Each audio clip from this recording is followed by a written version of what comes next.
there any one person that's inspired you in life?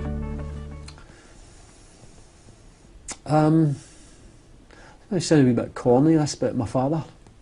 No, Sure. I half suspected you were going to say that. Actually. Very much so. Yeah.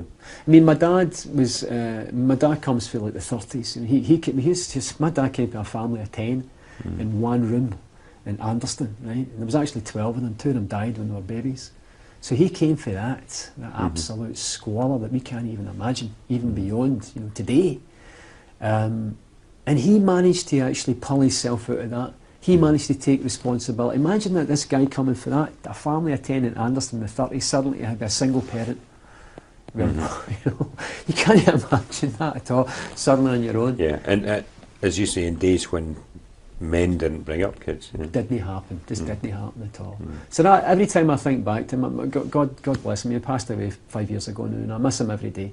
But he inspired me greatly, and he gave me so much confidence, and told me. He was the only one, because I was painting at the time, my dad was a painter, and I was painting with him at the time when acting came into my head, and I couldn't even say it. I was embarrassed to say it to people in my mouth. And he was the one who went, go and do what you want, son. You don't listen to anybody, and it was fantastic that he did that. I'll tell you this wee story which might be relevant, might be known, but this is only about 10 years ago. And by this point I'd done quite a lot, but and my dad was sitting one day and he says, you're doing all right now, son, things are going okay. And he said, right, he said, I knew there was something in his mind. I said, what is it? He said, he pulls out this wee bank book. He says, look, he says, I didn't want you to think, I didn't think you were going to make it.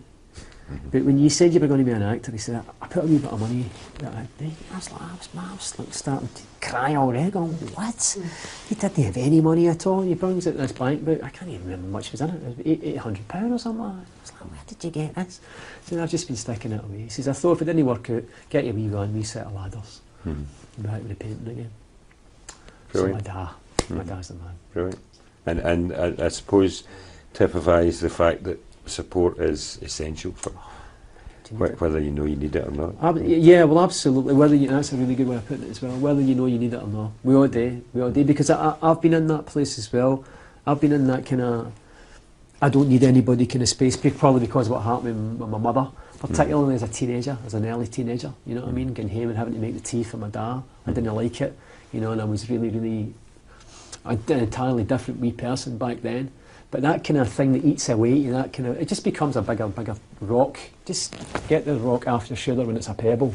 Just forget about that and move forward, you know what I mean? You can't let that grow. Yeah. Don't let that grind you down, because what's the point of that? What's the point of that? So, very, very busy at the moment. What are you working on at the moment? I'm just about to go to Vancouver actually in the next couple of days to do a TV show called Once Upon a Time, which is, the youngsters will know exactly what we're talking about here. This was written by the creators of Lost, which was hugely popular and successful. This is their first thing since then.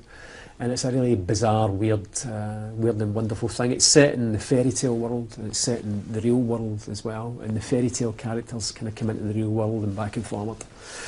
And everybody laughs when I tell them this, and I play Rumpelstiltskin.